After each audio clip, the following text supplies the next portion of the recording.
ஆனா இன்னைக்கு நாம் கேட்பது எல்லாமே பிரிவென்டிவ் ஆக்ஷன் கேட்கிறோம். காவல்துறைக்கு அவர்களுடைய பாணியிலினா ஒரு என்கவுண்டர் பண்ணி கொலை பண்றது. தமிழ்நாட்டில் காவல்துறை மீது அதிக அளவில் அழுத்தம் உள்ளது என்றும் உண்மையான குற்றவாளிகளை பிடிக்க மீடியாக்கள் அழுத்தம் கொடுப்பதால் போலீசார் ஷார்ட்கட்டில் முடிவு எடுப்பதாகவும் பாஜக மாநில தலைவர் அண்ணாமலை தனது போலீஸ் பாணியில் விளக்கம் அளித்துள்ளார். நான் எப்பொழுதுமே இந்த காவல்துறையின் மீது ரொம்ப பிரஷர் போடும்பொழுது என்ன ஆகுனாங்கன்னா இது ஒரு போலீஸ் ஸ்டேட்டா மாறிடும். தமிழகம் ஒரு போலீஸ் ஸ்டேட்டா மாறக்கூடாது என்பதில் நாம் தெளிவாக இருக்க வேண்டும். முதல்ல என்கவுண்டருக்கு என்கவுண்டர் பாணி அதெல்லாம் போச்சுங்க. நான் 21ஆம் நூற்றாண்டுல 2024 முக்கியமான ஒரு காலகட்டத்தில் இருக்கும். ஆனா இன்னைக்கு நாம் கேட்பது எல்லாமே பிரிவென்டிவ் ஆக்ஷன் கேட்கிறோம். காவல்துறைக்கு அவர்களுடைய பாணியிலினா ஒரு என்கவுண்டர் பண்ணி கொலை பண்றது இதுக்குள்ள நாங்க பேச விரும்பலீங்க. அது தமிழ்நாட்டை ஒரு போலீஸ் ஸ்டேட்டா மாத்திரும். நமக்கு அது வேண்டாம். நாம் கேட்பது ஒரு நிகழ்வு நடப்பதற்கு முன்பு காவல்துறை செய்யக்கூடிய வேலைகள்.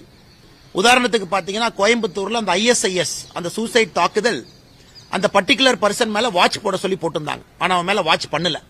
இது போன்ற பேசிக் மிஸ்டேக்ஸ் தமிழ்நாட்டில் நிறைய நடக்க ஆரம்பிக்குது. அதே போல ரவுடிகள் மீது கண்காணிப்பு, ஜெயில யார் இருக்காங்க, வெளியார் வர்றாங்க. இன்னைக்கு தமிழ்நாட்டில் நிறைய கொலைகள் பாத்தீங்கன்னா சரண்டர் பண்றாங்க. நம்முடைய கட்சியில் லாயர் நிறைய இருக்காங்கன்னா டாப் கிரிமினல் லாயர்ஸ் இருக்காங்க. பேசும்பொழுது ஒரு விஷயம் தெல்ல தெளிவா என்ன கிடைக்குதுன்னா, தமிழ்நாட்டில் ஒரு மர்டர் நடந்த உடனே அந்த ஏசியோ டிசியோ அந்த டாப் கிரிமினல் லாயருக்கு போன் போடுறாரு, அண்ணே கொஞ்சம் ஆளுகளை சரண்டர் பண்ண சொல்லுங்க. உடனே இந்த லாயர்ஸ் நெகோசியேட் பண்றாங்க, அண்ணே சரண்டர் பண்ண வைக்கிறான், நீங்க ட்ரீட்மெண்ட் கொடுக்க மாட்டேன்னு சொல்லுங்க, என்கவுண்டர் பண்ண மாட்டேன்னு சொல்லுங்க, கொலை பண்ண மாட்டேன், அடிக்க மாட்டேன்னு சொல்லுங்க. அதன் பிறகு ஒரு நாள் கழித்து குற்றவாளி சரண்டர் ஆகிறது. தமிழ்நாட்டில் நடக்கக்கூடிய நிகழ்வை நான் உங்களுக்கு சொல்றேன். இதான் உண்மை. முதல்ல இது ஒளியணுங்கண்ணா. ஒரு காவல்துறை ஒரு பெரிய கிரிமினல் லாயரை தொடர்பு கொண்டு அண்ணே கொலை பண்ணவங்களை நீங்க சரண்டர் பண்ண சொல்லுங்க அப்படிங்கிற வார்த்தை வந்துட்டாவே இது போன்ற நிகழ்வுகள் அதிகமாகும். ஏன் போலீஸ் தன்னுடைய முன்னெச்சரிக்கை கடமையை சரியாக நடத்தாதனால கிரைம் நடந்த பிறகு ஒரு மீடியா நீங்க போடுற பிரஷர், பப்ளிக் போடுற பிரஷருக்கு உடனடியாக குற்றவாளியை கண்டுபிடிக்கணும். இந்த ஷார்ட்கட் எடுக்கிறாங்க. இந்த ஷார்ட்கட் என்ன ஆகுதுங்கன்னா, ஒரு சரண்டர் ஆனா உங்களுக்கு தெரியும், இன்னைக்கு சரண்டர் ஆயிருக்கிறாங்க. ஒரு காவல்துறை முன்னால் சொல்லக்கூடிய எந்த விஷயம் inadmissible before a court of லா.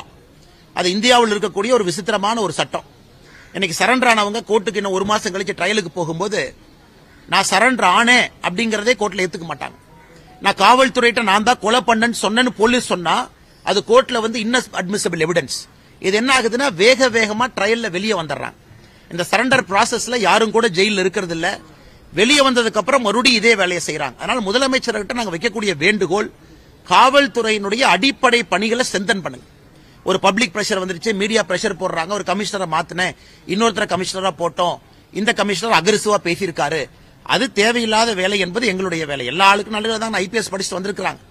இன்னைக்கு அடிப்படை வேலை போலீஸ் ஸ்டேஷன்ல சப் இன்ஸ்பெக்டர், ACP, DCP அந்த லெவல்ல அடிப்படை வேலைகள், ரொம்ப கடுமையான வேலைகள், ப்ராப்பர் செக்கிங், மானிட்டரிங், 107 CRPC, குண்டாக் சட்டத்தை ஒழுக்கமா போடுறது, கண்காணிக்கிறது, அவங்களுடைய பினான்ஸ் சொத்துக்களை பறிமுதல் செய்வது கோர்ட்டு மூலமாக, ரவுடிகள் சொத்து, இது எதுவும் செய்யாம ஒரு புல்லட் மூலமா ஒரு ரவுடியை கண்ட்ரோல் பண்ணலாம்னு நினைச்சா இன்னும் 2 ரவுடி உருவாகும். இதைத்தான் நான் சொன்ன அந்த ஆமை வேகம் சொன்னாங்கன்னா, பேசிக் ஒர்க் எதுவுமே நடக்காம குற்றம் நடந்த பிறகு காவல்துறை மேல பிரஷர் போட்டு வேலை செய்யற மாதிரி தான் இருக்குங்கண்ணா.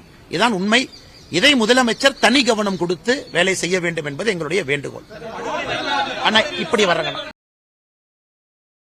செய்திகளை உள்ளது உள்ளபடி தெரிந்து கொள்ள ரெஃப்ளெக்ட் நியூஸை சப்ஸ்கிரைப் பண்ணுங்க.